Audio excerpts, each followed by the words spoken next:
அண்மை செய்தி. கடந்த வாரம் கடலூர் அதர் நத்தத்தில் விசிகாவில் பொருளாளராக இருந்த செல்வம் என்பவருக்கு சொந்தமான பண்ணை வீட்டில் கள்ள நோட்டு அச்சடித்ததாக புகார் தெரிவிக்கப்பட்டுள்ளது. இதுகுறித்தான விவரங்களோடு இணைந்திருக்கிறார் செய்தியாளர் சரவணன். சரவணன், வணக்கம். இது குறித்தான கூடுதல் விவரங்களை வழங்கலாம். கடந்த 31ஆம் தேதி அன்று ஒரு அடிதடி வழக்கு ஒன்றிற்காக கடலூர் மாவட்டத்துல அதர்நத்தம் என்ற ஒரு கிராமத்தில் ஒரு பண்ணை வீட்டில் போலீசார் அந்த சம்பந்தப்பட்ட நபரை விசாரணைக்காக அழைத்து வருவதற்காக சென்றார்கள். அந்த நபர் அந்த ஒரு பண்ணை வீட்டில் வசித்திருந்தார். அந்த வீட்டிற்குள் சென்று பார்த்த பொழுது அந்த நபர் அங்கு இல்லை.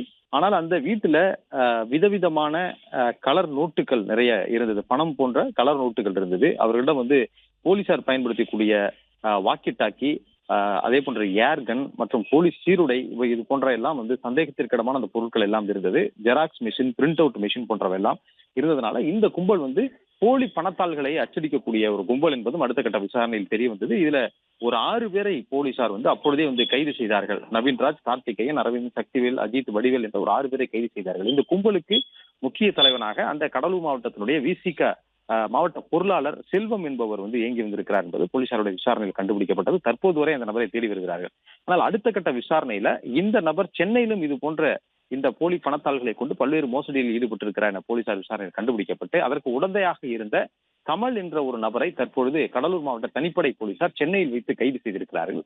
அவரிடம் நடத்தப்பட்ட விசாரணையில இந்த விசிக நிர்வாகி செல்வம் என்பவர் வடமாநிலத்திற்கு தப்பிச் சென்று விட்டது தெரிய வந்திருக்கிறது. எனவே அந்த நபரை பிடிப்பதற்கு தனிப்படை போலீசார் தயாராகி வருவதாகவும் போலீசார் தரப்புல தெரிவிக்கப்பட்டிருக்கிறது.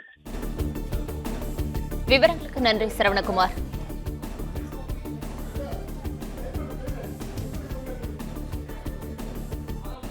பிளே ஸ்டோர் மற்றும் ஆப் ஸ்டோரில் இருந்து பாலிமர் செயலியை QR கோடு மூலம் பதிவிறக்கம் செய்யுங்கள்.